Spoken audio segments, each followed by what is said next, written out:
everybody, it's Michael, the Asymmetrical Preparedness. This video is called Prepping is for Everyone. And I'm serious. Prepping isn't about, you don't have to be this big doomsday prepper. Like, EMP is going to happen, global pandemic or, global or nationwide financial collapse, all this stuff like that. When I say SHTF, it's stuff hits the fan. Actually, it's bad word, hits the fan, but stuff hits the fan. Meaning, some kind of unplanned event that puts you out of your norm. SHTF could be a financial collapse of the dollar, or an EMP, or a invasion, or whatever, pandemic, or whatever else, a super volcano and all these eruptions and flooding and fire, feast, famine and all this stuff like that. It could be big things, but like I say a lot of times in videos, it could be a small thing. It could be that you got injured at work and you're not able to work for a while. It could be that you get fired and laid off from your job or something like that. It could be personal, like that. Maybe like a shorter term type thing. So I don't want people to think that they have to be this big, doomsday prepper type, bunker and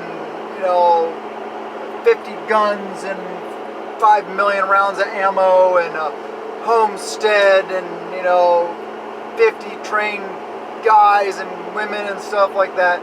It doesn't have to be like that. Preparedness, even just down to basic like emergency preparedness that they teach a lot of different places.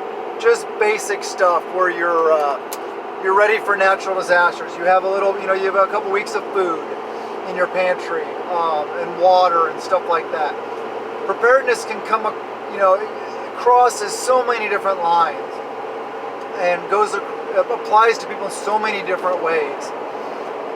Just general preparedness is so good, because if you have a pantry of food or supplies and stuff like that, if something does happen in your local area, like a local event or a personal event, maybe with you or with your family member or something, unexpected medical costs, who knows, whatever it is, then at least you can eat, that you're fed.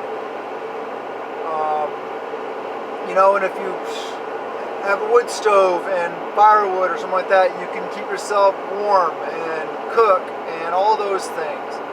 So prepping doesn't have to be, you don't have to be a quote-unquote prepper or think of yourself in terms like that, as that crazy person that always talks about all the different conspiracy theories and all the natural disasters and everything's happening all the time, blah.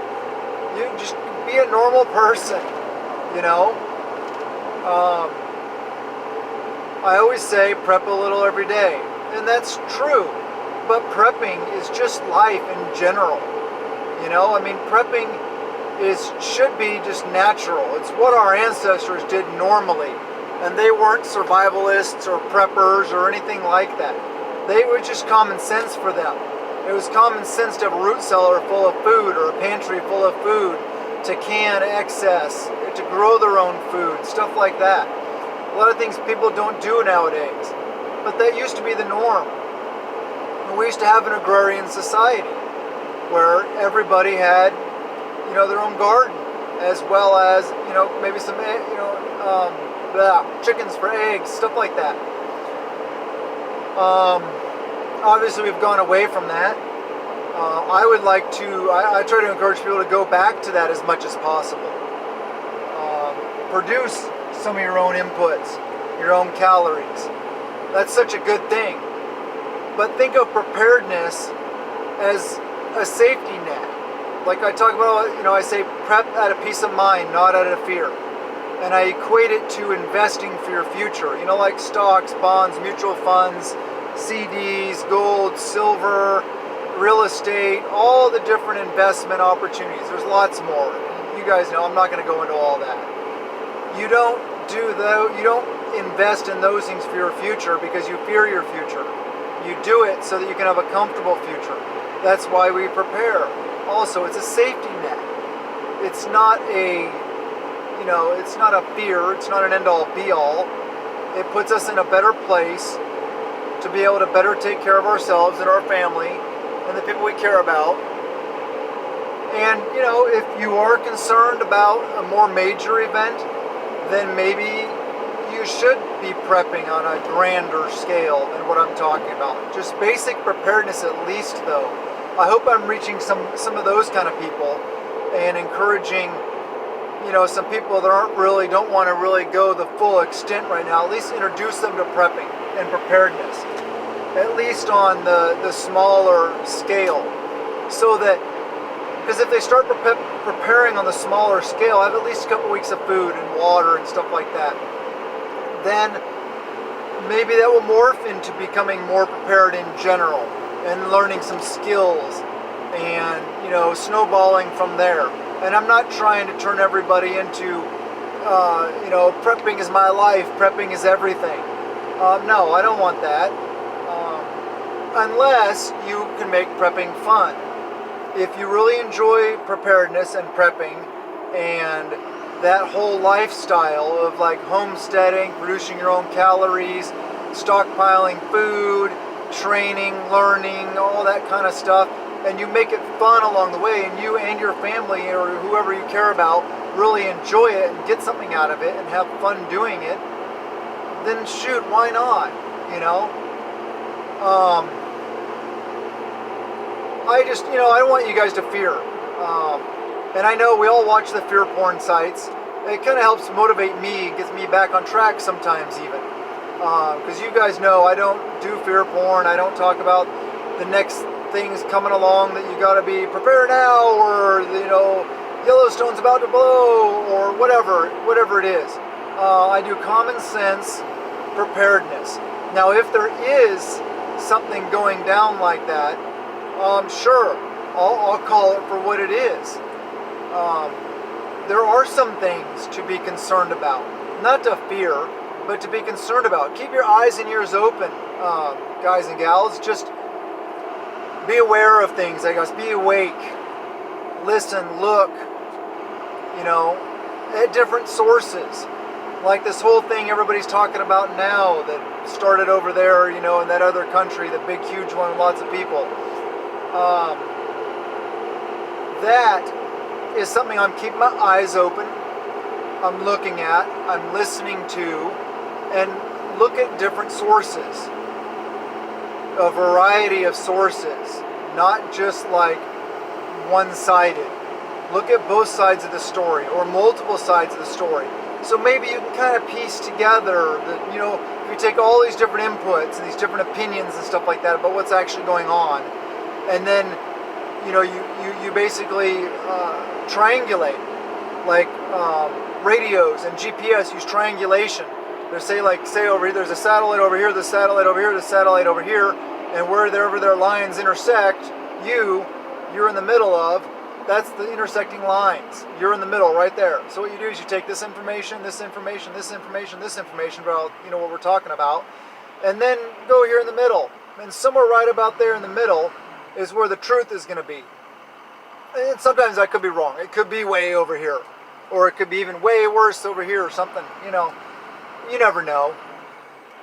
But the best thing to do for preparedness, keep your eyes and ears open, prep a little every day. Work on your fitness, become more fit, become more capable, and turn things into prepping. Make it fun. Go for hikes. Identify wild edibles while you're out. Throw in your pack and call it a ruck. Have the kids riding their bikes or whatever. Take the dogs out. Whatever it may be. As long as you keep it fun and keep the interest peaked, you can be successful and enjoy a preparedness lifestyle. And even if you're not interested in making it a lifestyle, please at least have like a month or two of food.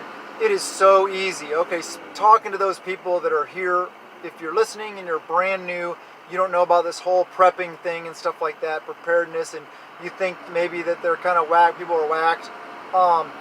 Think about how easy it is.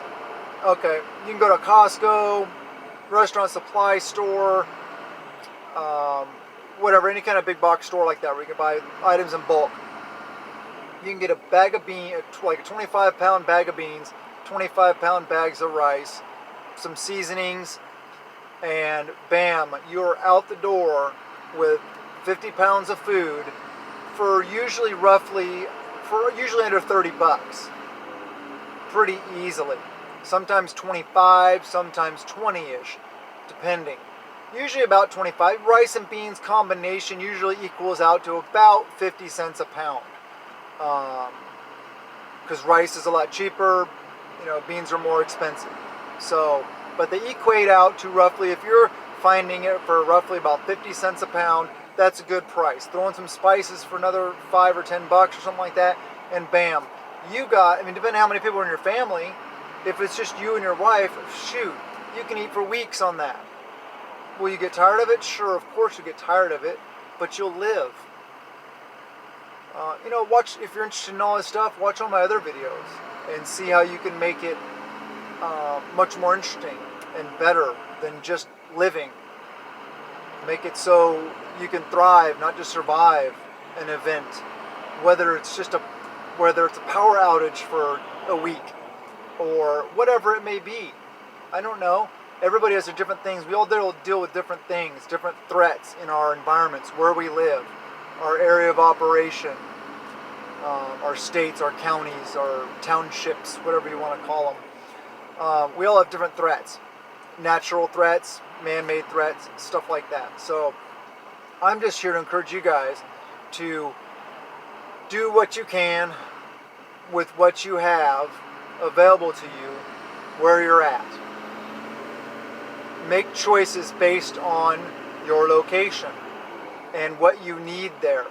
What applies to you, what makes sense for you to get. Because it's not the same, it's not necessarily the same as what I need, what makes sense for me to get. So that's another thing. If you're used to my channel and stuff like that, a lot of you have been around here for a long time. Most of you watching this video have known me, know who I am and everything like that. I totally just lost my train of thought.